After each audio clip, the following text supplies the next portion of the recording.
Ladies and gentlemen, welcome to another episode of the Columbus Wired Buckeye Breakdown. I'm here with the man, the myth, the legend, Mr. Andrew T. Evans. And I'm your host, Drew Sample, per usual. And I just want to say, after watching last night's game, I got some stuff really prepared of my thoughts on the Buckeyes. This is my takeaway from last night's game. Well, let's start off with final score stats. Well, the final score was 38-7. Okay. Net total yards, the Buckeyes had 483 yards. Michigan State had 246. The Buckeyes outrushed Michigan State 185 yards to 47. Ooh. We only ran the ball 35 times to Michigan State's 25. We averaged 5.3 rushes per carry with 2 rushing TDs. Passing, we only threw for 298 yards versus Michigan State's 199. We had 3 passing TDs to their 1. And that one was just really, it was something. And let's see, time of possession. I'm actually looking in this. I don't know how to navigate this website. Ohio State, there it is. 35 minutes. So they had over 35 11 minutes more. Yeah. We won the turnover ratio. What was the turnover ratio? The turnover ratio, I think it was like 3-1. 3-1. Yeah. For the most part, OSU dominated. They had. Did they really dominate though, Drew? I mean, let's get into that point, okay? Let's get into it. You know, first off, I'm just gonna say this. They allowed a touchdown, 7 points. That's awful. I cannot believe that this defense allowed Michigan State to score. Howard threw an interception. His second game in a row. This team thinks they should have won 100-0. It's just awful. Let me tell you what, if there is anybody out there seriously that believes that this was not another dominant performance because they only scored 38 points, they allowed Michigan State to score, they covered the 23.5 point spread with a 31-point win on the road to begin Big Ten play. If anybody out there seriously has any kind of gripe against Ohio State in this game, I personally call you crazy. Mistakes are going to happen. There were some mistakes. I know we're going to get into that, Drew. You talked about how there were some early mistakes that, quite frankly, they did not allow Michigan State to capitalize on. And I know Michigan State fans probably look at it the other way, that they didn't capitalize on these mistakes. Well, I look at it as Ohio State did not allow them to capitalize. But yeah, Will Howard, he threw another interception, and it was a bad one. It was in double coverage. But that was a complaint you had week one, is he throws a lot into double coverage. But then later on in the game, when you see Jeremiah Smith jump up above 2 guys and catch the ball with one hand, and that was not a Will Howard pass.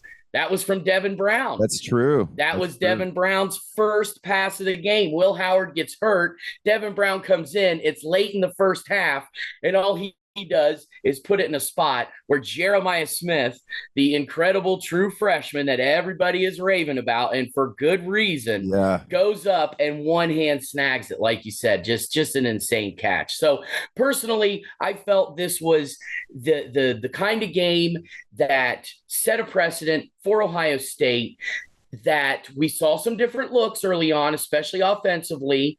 Defense, they allowed a touchdown, but 4 sacks, 7 tackles for loss. And Ohio State's offensive line, a lot of people out there, I think, are hopefully a lot of people out there are slowly starting to change their mind about this offensive line and how dominant they can be. Now we'll see once the talent level ramps up, is this offensive line for real? But to not allow a sack and only 3 tackles for loss yesterday, I think says something about this offensive line, especially against the Michigan State team, Drew, that was like tied for 4th in the country in sacks. They had 15 sacks coming into this game. They were tops in the Big Ten, and this Ohio State offensive line did not allow a sack. So, and they put just the right amount of pressure on Childs. Once again, 4 sacks. They picked him off. They forced 2 more fumbles, not on Childs, or at least I know one of the fumbles was not on Childs. Lathan Ransom, I think, punched both those balls out too. That was huge plays, and actually, because honestly, coming out the gate, Michigan State had that nice big run. I'm like, oh man. But it's always first you kind of thought, here we go. Every first drive, every team is going to give us like their best drive. I mean, it's just they know they're playing the best team in the conference, the most hyped up team in the conference. They want. They know a lot of people are watching. I thought it was a smart business move by Comcast to force us to watch the game on Peacock because they know Buckeye fans will pay. And I think honestly, Michigan State fans will pay too. I think like the Big Ten is it's still the Big Ten, and I think that it is interesting to see. I mean, we'll do some around the Big Ten later on because there were some interesting games. I thought it was interesting that there was a Big Ten game being played starting at 11 p.m. on the West Coast between UCLA and Oregon. It was just weird, but it's relevant. Yeah, but it's two former Pac-12 teams. Yeah, which is cool. Yeah. But yeah, I think overall, OSU just was pretty dominant. And I think there were. I mean, like, it was a test. It's the first Big Ten play. We're not playing MAC schools and former MAC schools anymore. We're playing Michigan State, who traditionally, something we didn't talk about on our Wednesday at the Woody is when we have stacked teams like this, Michigan State has beat us when they had no business beating us. Not as many times as Michigan, but equally painful times. And it, just like what we said, 97, Nick Saban's first big run or win, he even said on game day, that win against the Buckeyes changed his career with the way he prepared for a game. He didn't know how he could convince his team that they could beat us. So he went to a sports psychologist and did all this stuff to help prep his players. And he said that changed the trajectory of his whole career. So, I mean, this rivalry between the two teams kind of helped create and put Nick Saban on the map. And I think it's like, so it's weird to think about, and this is from his words, his own mouth. So then, and then, obviously Urban Meyer's first Big Ten championship, we got our asses kicked by our former defensive coordinator, Mike D'Antonio, who was recognized last night as the winningest coach in Michigan State history. So, I think they're not the team up north, but they are a team up north, which has played spoiler to us many times. And so I think for us to go up in a night game, be that dominant, and pull away when Michigan State was giving us a fight through a lot of that first half. Yeah. And our defense came up big. Like, they did give up some big plays that we hadn't necessarily seen them do, which a big play for our defense is like 30 yards. We came in big. I mean, as we saw, big plays to turn the ball over or take the ball away from the Lathan Ransom. It did stink to see Will Howard force that throw. It was a bad throw, but hey, man, it's first game of the Big Ten. It's his first Big Ten game. The Big Ten is a lot different than the Big 12. I know Big Ten fans get a little crazy when they say we're more dominant than the SEC, which that's the only conference where we can't say that. But I mean, I feel like so far, the Pac-12 teams haven't done so well in the Big Ten. Oregon's looking strong. USC had that comeback yesterday, but they were getting dominated at home by Wisconsin in that first half. And it was sad to see Wisconsin just give up 28 straight points. But I think all in all, I mean, I think next weekend's going to be a bigger test with Iowa. They're returning 21 starters, I believe.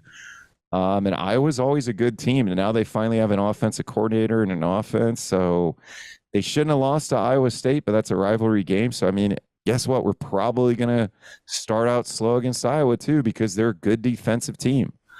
So, but yeah, I mean, my takeaways from the game, Jeremiah Smith is incredible.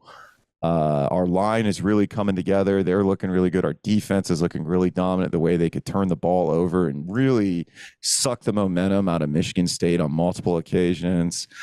It was nice to see, just like I said you would be seeing, their twos come in. However, we did hit the spread. We did. You were wrong about that. We were both wrong about the over. It did not hit the over, and we were wrong about what the over was. It was like, I think it was 48.5. So we did not hit the over. It was the under.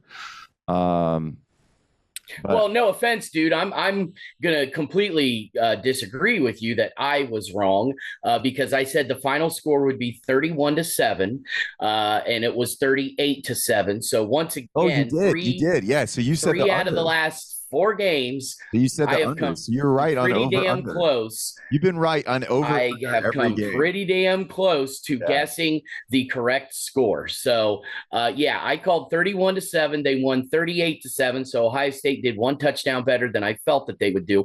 But going back to your point about this defense and allowing big plays, yeah, there were some big plays. In fact, they consider a big play, a chunk play of being a passing play of 15 yards or more, a rushing play of 10 yards or more. Michigan State had 7 total big plays in yesterday's game. Their longest play of the game was a 26-yard pass from Childs to Jack Velling, which was one of Lathan Ransom's caused fumbles. So on their biggest play of the game, Lathan Ransom causes them to turn the ball over. And that was deep in Ohio State territory, too. They were getting right down to the goal line.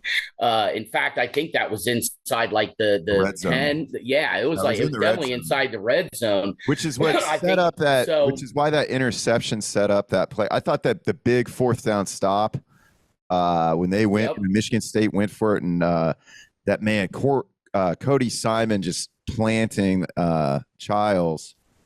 That was a huge hit, and that was pretty good. He did take a hit from. He kind of got ran over by somebody later on, but it was mainly because he didn't try to wrap the guy up. So it looked that way. It'll happen. Yeah, it's going to happen. You're not going to win every tackle, and right. It's not a bad team. I mean, they're not a bad team at all. Yeah, I mean, we'll see. Obviously, hindsight is 20/20, right? We'll see how good Michigan State is. They came into the ball game 3-1. They lost a heartbreaker the weekend before to Boston College late in the game. But yeah, this was definitely Ohio State showing that they are still head and shoulders above a team like Michigan State. I mean, Michigan State was 3-0, obviously, before the heartbreaker to Boston College. They've now lost 2 in a row, and this is obviously the worst loss that they've taken this season. But we'll see how they rebound. But they virtually are a new team. A lot of new players, like a kid like Aiden Childs, who transferred in from Oregon State, coaching staff, head coach, all the turmoil that they went through last year to start the season, where they had to suspend and then ultimately fire.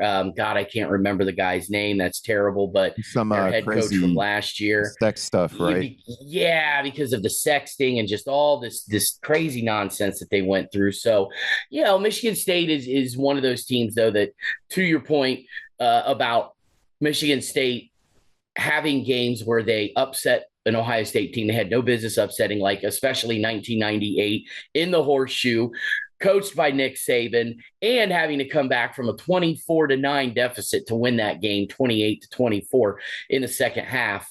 The 2013 Big Ten championship game, 2015 in the Horseshoe, which was Ohio State's only loss that year, and it was on a last-second field goal by Michigan State for them to ultimately win the game, and that was their first lead of the game, and it was to win. The crazy game in the 60s where Woody Hayes goes in a locker room thinking he won the game. And they said, no, you didn't win the game. Yep, I was talking to you about that. The 1973 game, they thought Champ Henson scored the touchdown. The refs went into the locker room and talked about it for like half an hour, and then they came out afterwards and said, nope, you didn't score. Obviously, in today's day and age, that would have been, decided, well, maybe not, who knows, because it doesn't seem like refs necessarily look at the replay as they just don't have the advantage. I get it that we have in slow motion and stopping, and they have to watch that replay in real time.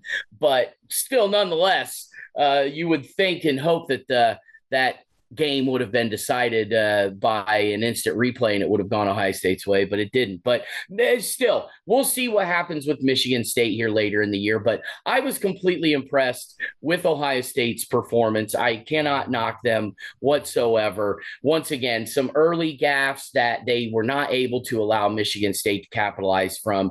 And I thought this was an overall just a very, very solid performance. And the fact that we saw, once again, Chip Kelly came out early, showed some different looks, ran some different plays that we hadn't seen yet this season. The defense, like I was saying with you, Drew, for the Wednesday at the Woody, Ohio State was probably sitting at about a 2 defensively. I think Jim Knowles maybe put it up to about a level 4 as far as some of the looks that he threw Michigan State. But the fact that they really hadn't been blitzing the quarterback a lot, and we saw some blitzing last night, which I know has been an area of contempt for you, Drew. But, last night, the fact that they had 4 sacks.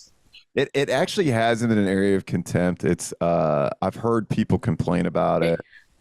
And okay. Maybe I'm mistaken, because it seems to me like you've made the comment like, this has been a very bland, vanilla, boring defense. But I guess I'm wrong. I apologize. But I've not. I've pointed out what the Buckeye Nation is saying. Well, you need to differentiate then between Buckeye Nation and what you're saying, because when you come out and say, man, blah, blah, blah, sometimes I get confused. I'm getting old, Drew, okay? I'm getting freaking old. I need to be told directly, I do not mean this. This is what Buckeye Nation is saying. Okay? Please help me out. Help me help you. The impressive thing, I actually like it when you accuse me every podcast. I'm going to accuse you. Should. Every podcast, Drew thinks the defense is boring. I was really impressed with the defensive line got better as the game went on, and they got more and more pressure. You could tell there were some looks on Jack Sawyer's face where like he felt like he should have made a play and he didn't. And you could see it on the sideline when they'd get off. I mean, and like it was still like a 3 and out, but it's like they gave up a first down or something. And you could see frustration on his face. And then he started getting in there. We saw some big plays by JT. I feel like Childs just was not ready for that kind of pressure. But starting out, like they ran right at us. They were establishing a run game, which nobody's really been able to do. And then, man, we just sucked the steam out of them with takeaways. Big takeaways. That 19-yard run early, that was obviously their longest run of the game. That's the first play of the game, right? Was it the let me see. It was like, oh man, Michigan State's ready to play. Let me see here. Yeah. Yep, you're absolutely correct. That was their first offensive play of the game, went for 19 yards. They never had a run any longer than that for the rest of the night. And their total yards ended up now, granted, sack yards obviously count against rushing yards in college. It counts against passing yards in the pros, but sacks are rushing yards. So thanks to 9 tackles for a loss. Right. Well, the 4 sacks were for a total of 9 yards against Aiden Childs, but 47 yards total rushing. That's what they held Michigan State to yesterday. And, Michigan State, they ran the ball 15 times with their 2-headed monster in the backfield, that K'Ron Lynch Adams and Nate Carter. And those two combined for 15 carries, 62 yards, but zero scores, right? So, they come out early. And that's exactly what I thought would happen. Michigan State would come out fired up, inspired, night game, Ohio State. We're back. You were saying that's exactly what you thought would happen. Night game. It's exactly, yeah, night game, Michigan State, they're fired up. Big Ten opener, Ohio State, rah, rah, rah. Let's show them what we're made of. And that first play, it's like, oh, crap. Here we go. Here we go.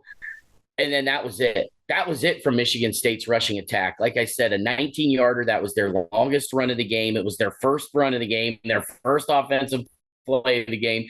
And thanks to 9 sack yards going against their rushing total, they ended up with 47 rushing yards total. 19. So their two-headed monster of K'Ron Lynch Adams and Nate Carter, 15 total carries for like 62 yards in the game. So it was 19 yards lost from sack yards, and then the rest were tackled. It was like 8 yards lost for tackles for a loss from on a run play, which is really impressive. Yeah. That's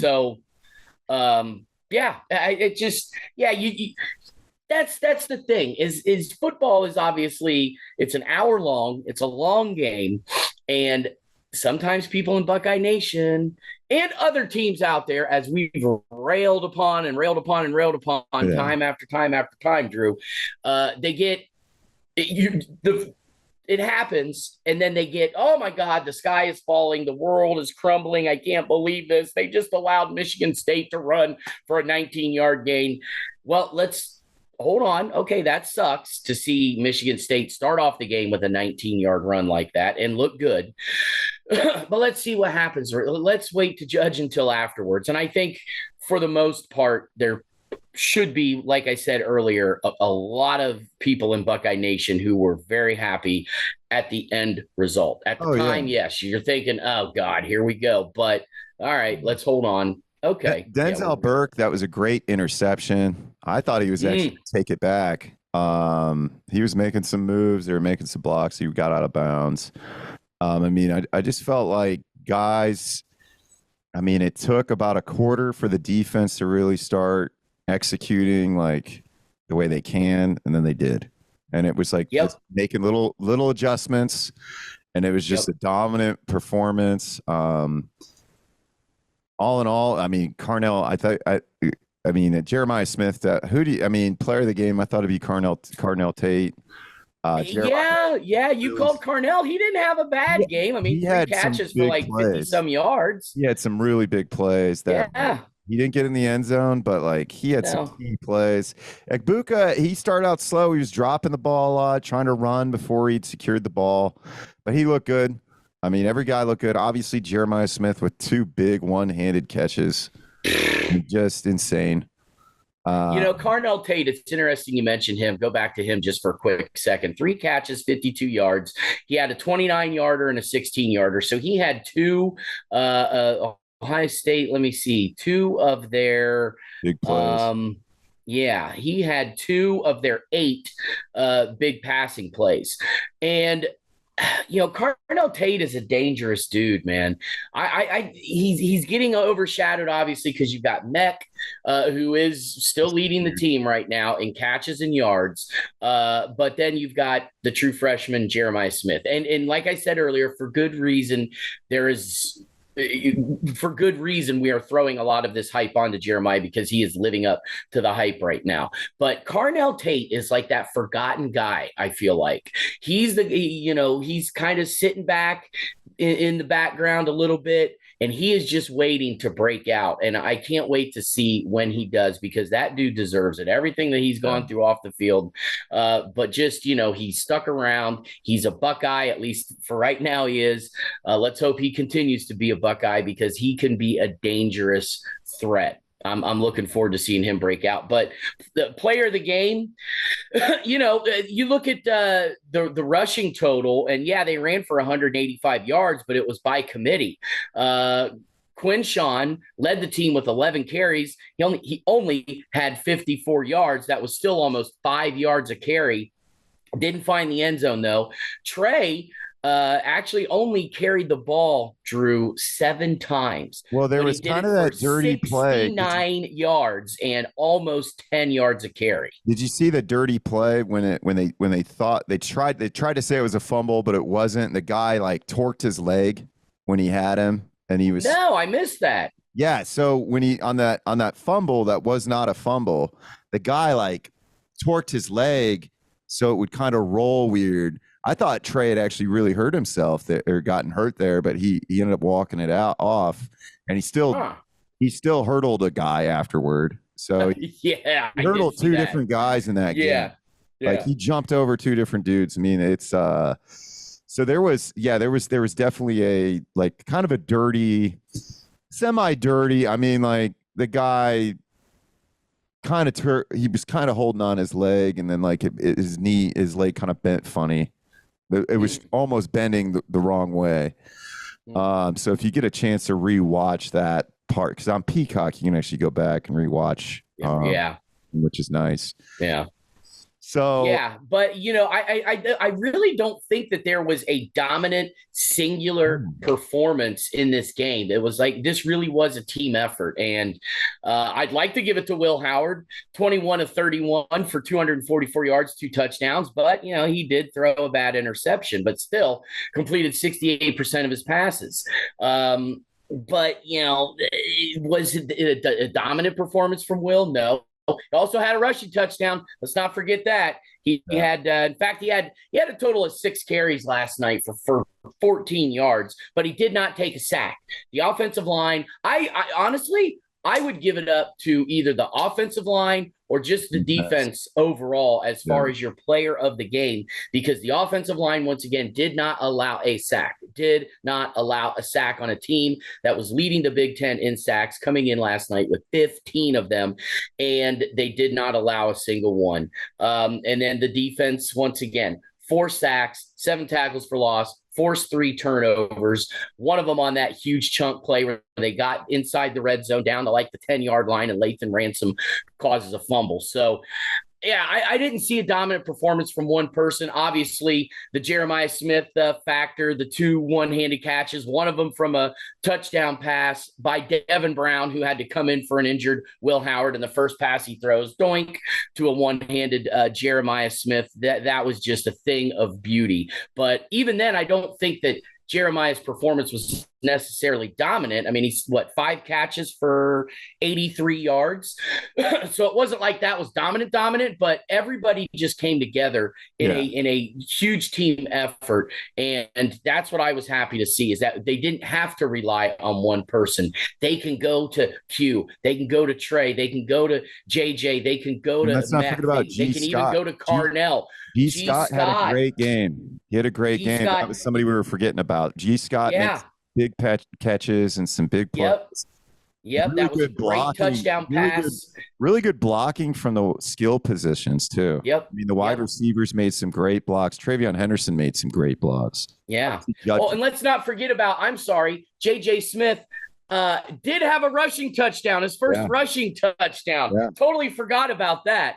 So you combine the 83 yards with the 19-yard rushing touchdown that he had a total of, what would that be? 102 total yards and 2 touchdowns. So maybe at least the offensive player of the game, I think you would probably have to give it to J.J. Smith. Yeah. So – yeah, but Drew, we can't be angry at all. I would love to talk to somebody who is upset about last night. And I think you would be hard pressed to find somebody who is actually disappointed in last night's performance. If somebody is disappointed, that is just someone you just cannot make happy in life whatsoever if they were disappointed last night. I think what's interesting is so I heard this commercial. I was I forget which game I had it on, and it was like it was basically saying like, don't talk crap to the college players because they don't help you hit your gambling. Because apparently that's a big thing now, is people are harassing college athletes because they're not producing the stats. They're not helping them hit their prop bets. And with social media, that is a problem as far as I'm concerned, because you have these guys getting attacked on social media. Hey man, you suck. You didn't get your yardage total, and come on, man. First of all, it's a damn game. All right. If you're throwing down money and you're losing money on college football players, I personally, and you're upset about it. If you're doing it and you're like, oh, well, it is what it is. I only lost $5. But if you're losing like hundreds of dollars because you're putting down these parlay bets and things like that, and then you're taking it out on a college kid, then you need to reassess your values in life and where you're at, because that's pathetic. Yeah, that was pretty much what the commercial said. So, but with that being said, that being said, so when I personally bet, I don't like to bet on teams that I like and root for because it's too emotional. There's mistake number one. Exactly. Yeah. You're going to get your emotions way too involved if you're betting on teams and players that you actually like and follow. But let's go. Should we go around the league? Should we start our new segment? I think we're done talking about this Michigan State game, Drew. I think everybody else, everybody out there knows how we feel. Yeah, they were so dumb. But let's talk about around the league. I think there was actually some pretty interesting games yesterday. Around college football in general. Yeah. So especially in the Big Ten. Yeah. First off, going to the early games, big upset. Kentucky, who gave Georgia mass amounts of problems. Bob Stoops' brother runs that team, went into Ole Miss and pulled off an upset on the overrated Lane Kiffin Ole Miss Rebels. Hopefully he gets fired in a parking lot again this year. I'm just kidding. I don't hope he loses his job, but however, it was really funny when USC fired him in the parking lot and said, find your own way home. It was actually in the airport parking lot. And they pretty much were like, find your own way home. You're not riding back with the team. Yeah, Lane Kiffin has been a mess as far as I'm concerned, everywhere he's gone. And I don't know at what point they're, an organization is going to not give him a job, especially being a head coach. All right, you want to be an assistant or something? That's one thing, I suppose. But this guy's a mess. But I think even more so, Mark Stoops proved that his team, or at least at this point in the season, they could be for real. Look out for Kentucky. Like you said, they went into Georgia and played them to within a freaking point. Or no, was it Georgia went to Kentucky? It was. Georgia went in, but still, they played Georgia to within a point. And then they go to Ole Miss and knock them off 20-17. So Mark Stoops could have a team down there in Kentucky this year. I mean, the SEC is no joke. I mean, you and I have talked about this a lot. We would all like to think that the Big Ten is the best conference. I mean, they certainly were last year with having future Big Ten team and Michigan in the national championship game. But this year it's let's see. They played Georgia at home, beat Ohio pretty bad, lost to South Carolina at home. Got blown out by South Carolina, but they had some somehow there's a fly in here. It's flying. It's like, all right, sorry, it's the flies from the presidential debates. Went into South. They lost to South Carolina at home pretty handily. Got some confidence against Georgia. Blew out Ohio. Just upset Ole Miss. They have a bye week next week, so I think they're building momentum. So it'll be interesting to see what they do when they go into Tennessee. But I don't know how I could forget the first game that was crazy, the Friday night game, the U versus Tech. Virginia Tech, they really haven't been the same teams. And I mean, they haven't been they haven't, I mean, they had when they upset us the year we won the national championship. That was kind of their last probably good season, I would say. They went like 6-7 that year. I know. But they beat us, who won the national championship. Well, there is that one loss but they went down the next year and got redemption for it. But yeah, no, Virginia Tech has largely been they really have not been a legit contender since like the early 2000s.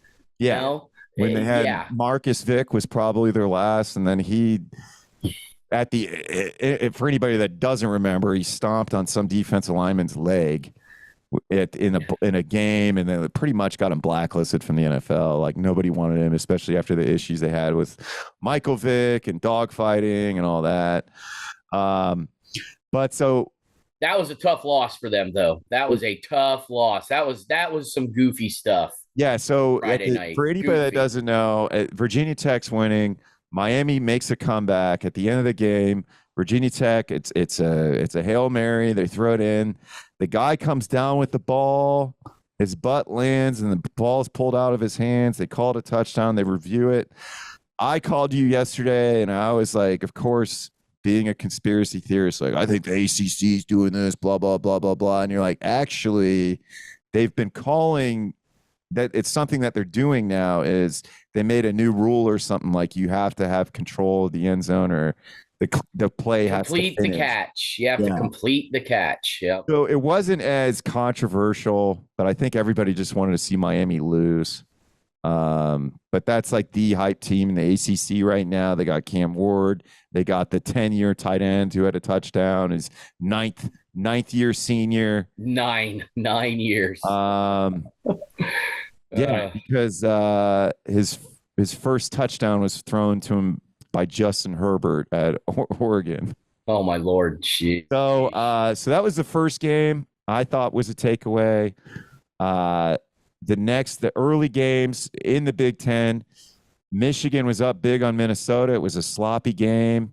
I turned the channel, Drew. I turned the channel, and then I turned back, and it's at the very end where Michigan was facing like a 3rd and 23, and I saw that Minnesota had come back to make it a field goal game. I had no idea, though, about – and this should be right here, our Screw the Blue segment, or how the Blue just screwed you and everybody else out there with what happened on that onside kick, dude.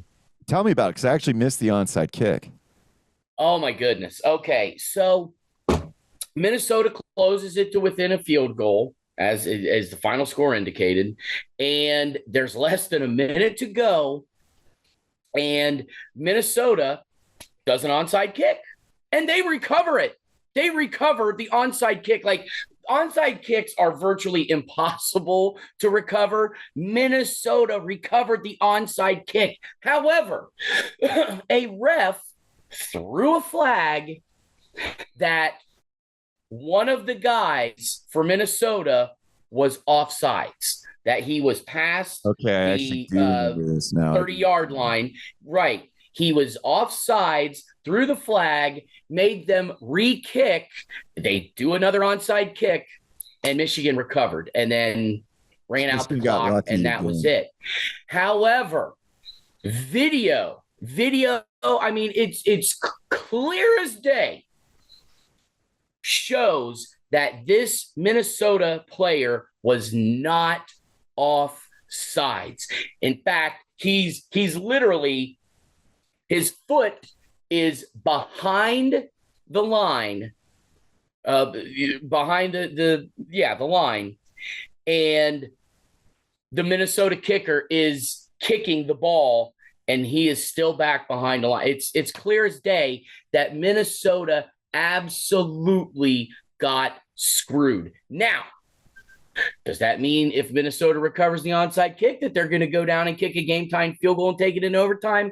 Who knows? They might have. I mean, at the time, I think Michigan's lack of offense and inability to pass the ball. I mean, their defense is still really good. But as we saw against Missouri, your defense can only hold on for so long. A good defense can only hold on for so long. If you're and look at Michigan's defense was dominating Minnesota, early on. But as the game wore along, Minnesota started chipping away and coming back, and they did. I mean, they put up a hell of a fight. I think this is a good Minnesota football team. Are they great or excellent? No. But are they going to cause headaches for a lot of teams out there? Yeah. I mean, they caused Iowa a headache in the season opener, and they caused Michigan a headache yesterday. But that was, I mean, to tell you, yeah, the most egregious thing. I mean, we are not the only people talking about this. No. This is probably going to be a talking point potentially for the rest of the season. I mean, hell, for years to come, there could be people, especially Minnesota fans, that And will still Buckeye talk, fans. and probably us Buckeye fans too, that'll talk about how Michigan, they cheated again. They're a bunch of cheaters The and refs liars. cheated for them. The refs cheated for them. Yeah, they got, there are probably so many conspiracy theorists out there right now saying how this ref, they should be looked into being on the Michigan payroll. And hell, maybe he is. Who knows? But yeah, this is just it's another cheating aspect, kind of black eye for the smelly rodents. And yesterday, yeah, that was egregious. I mean, that sucked. That really did suck for Minnesota. Some egg on their face for Notre Dame. Northern Illinois has lost their second consecutive game to a nobody team. But you know what? Notre Dame, though, I mean, the way they rebounded against Purdue, and then they had a good game with Louisville yesterday. I tell you what, that Louisville game, man, they jumped out fast. Louisville's still a good team, though. That's old Purdue staff. That's like the whole family went to Louisville, though. So it was like, and it's like that. Louisville's not a bad team. No, it was nice revenge for Notre Dame last year, where they kind of blew it against Louisville in Louisville, but that was after they had like 3 tough night games in a row. Notre Dame had a really tough schedule last year, but they pulled that out. Iowa State, I think, are they still undefeated? Are they undefeated? Let's take a look here. I had it pulled up here. Yeah. Iowa State still undefeated, upset Iowa. So let's not sleep on that. Like, Iowa's going to be a tough game next week. Iowa State, big chance. I mean, big contender in the Big 12. I think Utah is probably the best team in the Big 12, but they got beat by Arizona at home last night. They did. That's another one. So Arizona their defense looked really good. That's Kyle Whittingham for you. You know, I feel like Utah and USC, even though USC, you had talked about the Pac-12 teams that are now Big Ten teams not looking so great against the Big Ten. USC looked good yesterday with Wisconsin. I mean, it's USC in that second half, dude, the way they came back. I mean, they were losing, 21-10 in the first half, and they outscored and shut down Wisconsin in the second half, 28-0. It's not looking good for Luke dominant Fickell. In that second half. It's not looking good for Luke Fickell. It's not looking good for Luke Fickell. If he can't contend in the Big Ten.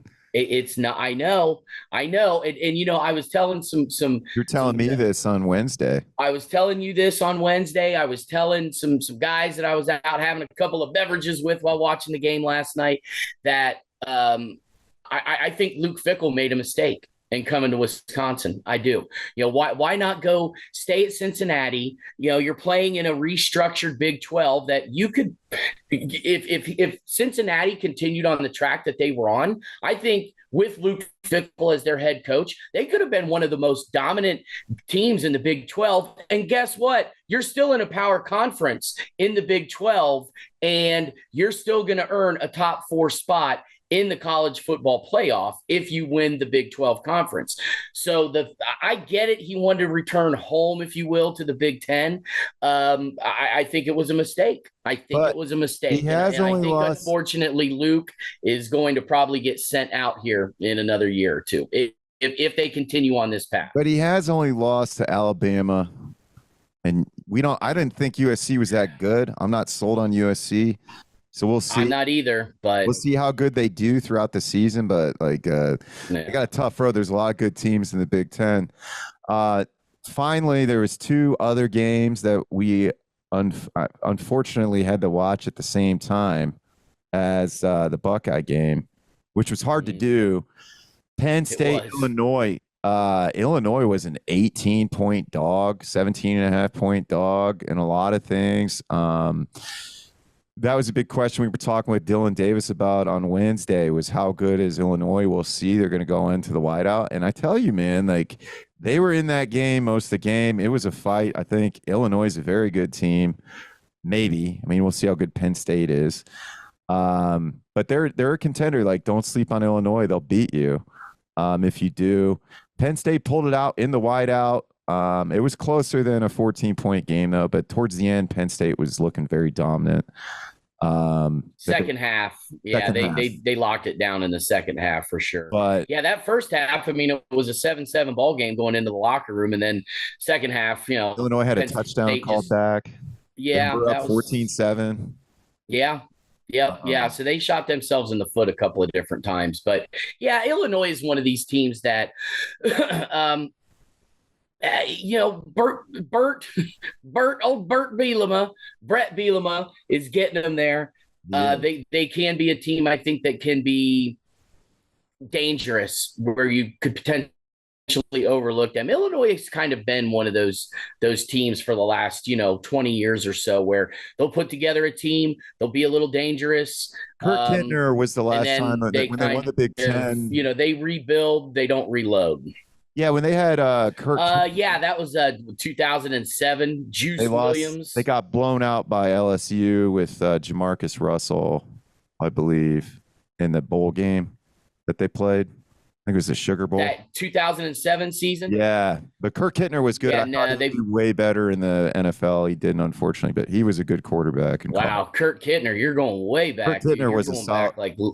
That was that year. That was no, you're completely wrong. No, Kurt Kittner was late 90s, early 2000s. Early 2000s. That 2007 season was Juice Williams. That's right. And they got destroyed by USC in the Rose Bowl. Okay, yeah. So Juice Williams. Yeah, but Kurt Kittner was on those Illinois teams that were really good back in the late 90s and early 2000s. They were good then. They had Howard Griffith, who's on the Big Ten Network now. Howard Griffith was a stud. Yeah, they had some teams back then, and Kurt Kittner was on a part of those. And I know that they beat Ohio State. In fact, they beat Ohio State badly. I want to say in both. I know in 2001, they beat the snot out of Ohio State at Ohio State by like 3 touchdowns. That was the end of John Cooper. That was like his last year. 2000 was his last year, but that was Jim Tressel. Oh, that's right. It was Jim Tressel's first year. Yeah. Yeah. But then we beat Michigan. That was like, we got smashed by Illinois, but then we beat Michigan. We're like, we beat Michigan though? Yeah. Tress is good. Then we lost to South Carolina again. Yeah. That was just the beginning of the great Jimmy T's legendary career here. Nobody can take it away from us. So the game, though, that most of us turned off, and I actually had it off because I thought it was a blowout. Alabama, Georgia. It was like, holy cow, Alabama's for real. They have a 17-year-old freshman wide receiver. He was making crazy plays, just juking out. And then second half, Georgia just comes out and chips away 3 straight score, or what was it? They got the score. So Carson Beck gets sacked for a safety, end of the second quarter, goes at 30-7 at halftime. I'm like, dang, this game's over. I didn't even really have it on. I'm like, I'm just going to keep Illinois. 30-7. 30-7 at the half. Alabama scored 3 touchdowns in the first quarter alone. They were just dominating from the start, and it was like, this Bama team is good. And then Georgia, man, just showed why they only have lost 2 games in the last 3 years, and just came back. It was impressive to see. They have a lot of grit. Then they finally take the lead. And it was like, holy cow, they're up by a point. Missed the 2-point conversion twice. They missed 2 2-point conversions. But they converted on 1. So I think that's what made them kind of cocky. And then they go up by 1. And then the very next play, Ryan Williams gets this 75-yard touchdown. Then Jaden Milroe converts the 2-point conversion. And it was pretty much game over from there. They just kind of stamped it at the end. So Bama is legit. the former coach from Washington. Kalen DeBoer. Kalen DeBoer is legit. That guy's for real. I think that Bama is just reloaded. They just reloaded on their coach. I mean, like Bama's just unfortunately. We're going to probably have to play them later if we keep on our trajectory and they keep on theirs. I think it's going to be a hell of a game. Yeah. But Georgia's still probably going to make the playoff. They'll probably play again in the SEC championship. Oh, yeah. Yeah. Well, and here's the thing.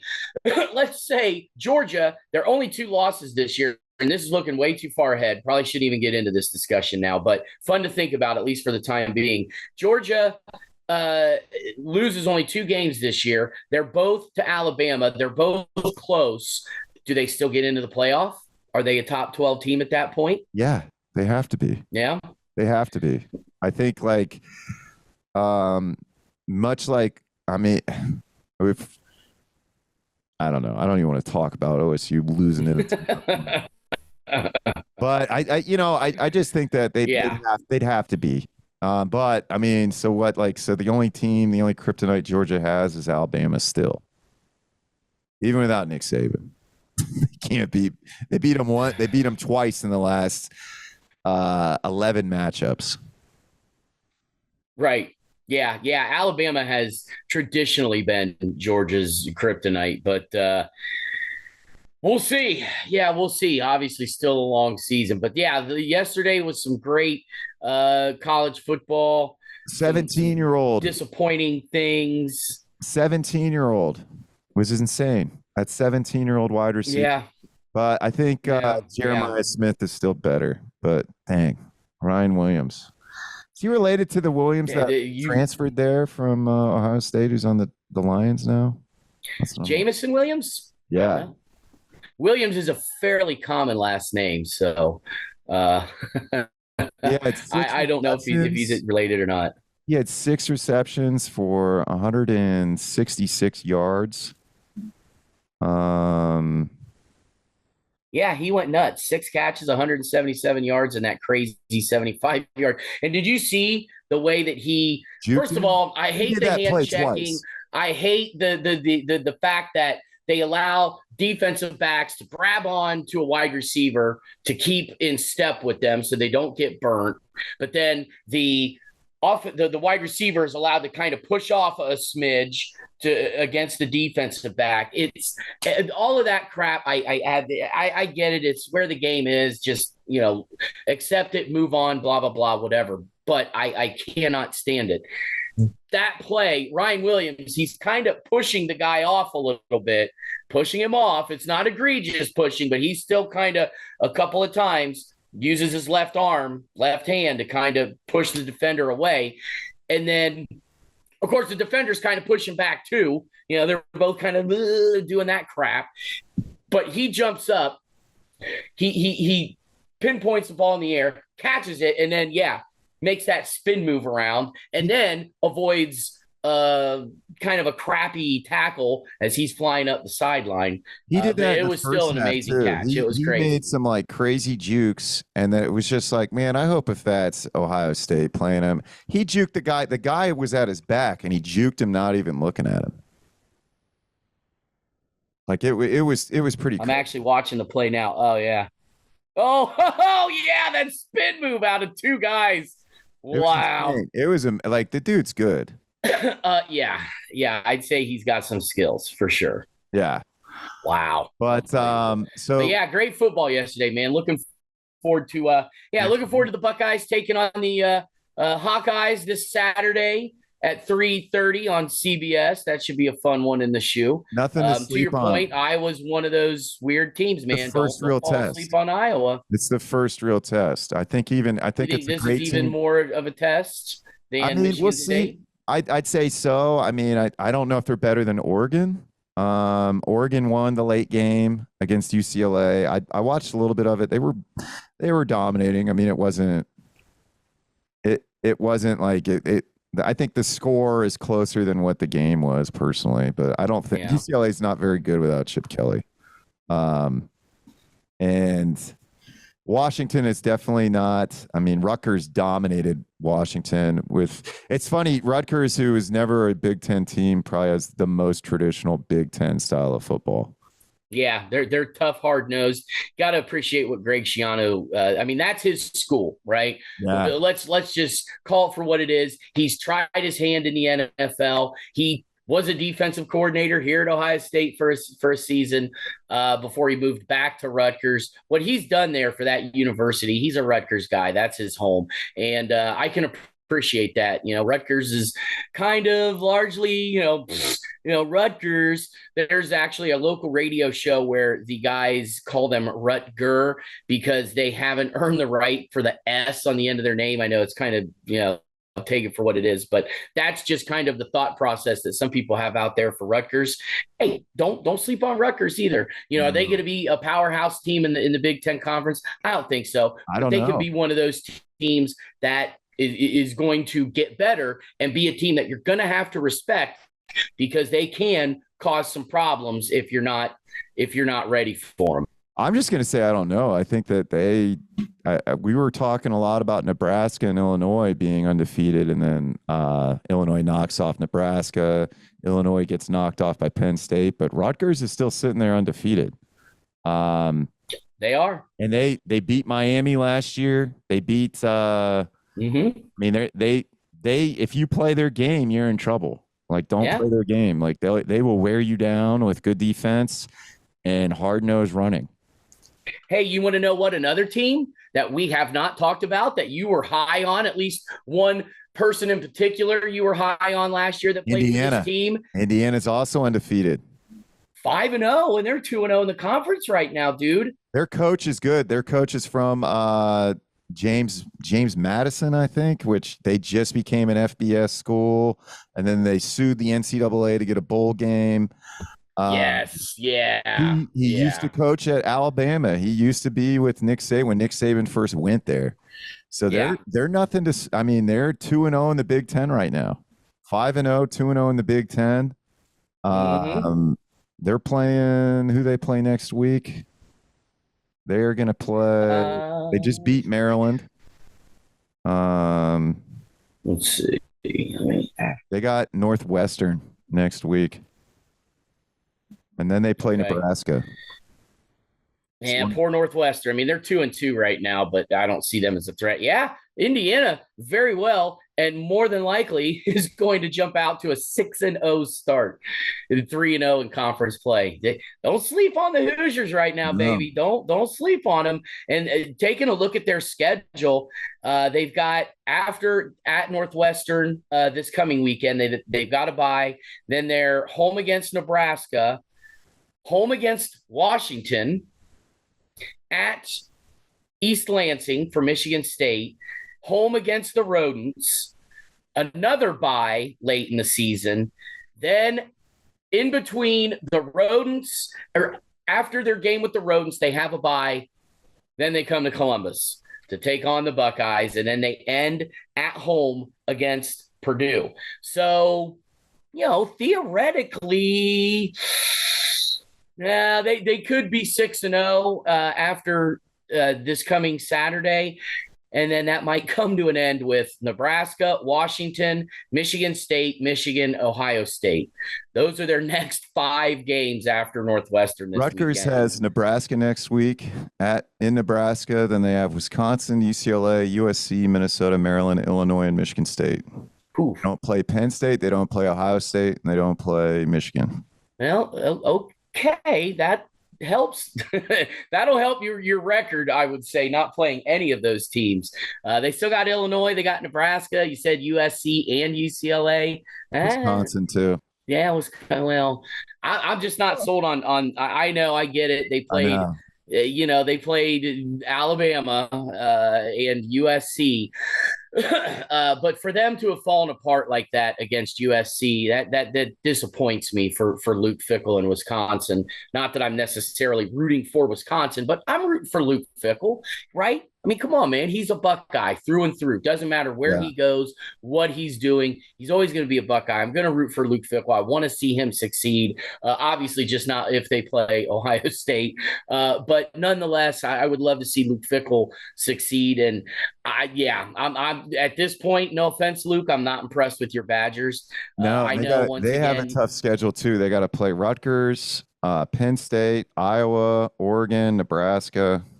And they already lost to USC, so they got a tough schedule. I don't see them. They might not have a winning record at the end of the season. He might not have a job. Man, that would be tough to see. Only his second year if they get rid of him that fast. But in today's day and age, you got to win right now. Even if you're at the worst school in the country, you better come in and start winning frickin' football games right off the bat, or else you're gone. Yeah. Which I think is ridiculous logic, but who am I? Well, Andy, we got episode 2 in the books. Everybody, thanks for tuning in. I hope you guys appreciate it. We're trying to get a format kind of down. We hope you guys enjoyed the show. Make a comment, like the video on YouTube, share it with your friends. Share the show. Andy, what are you writing about this week? I think that the Iowa game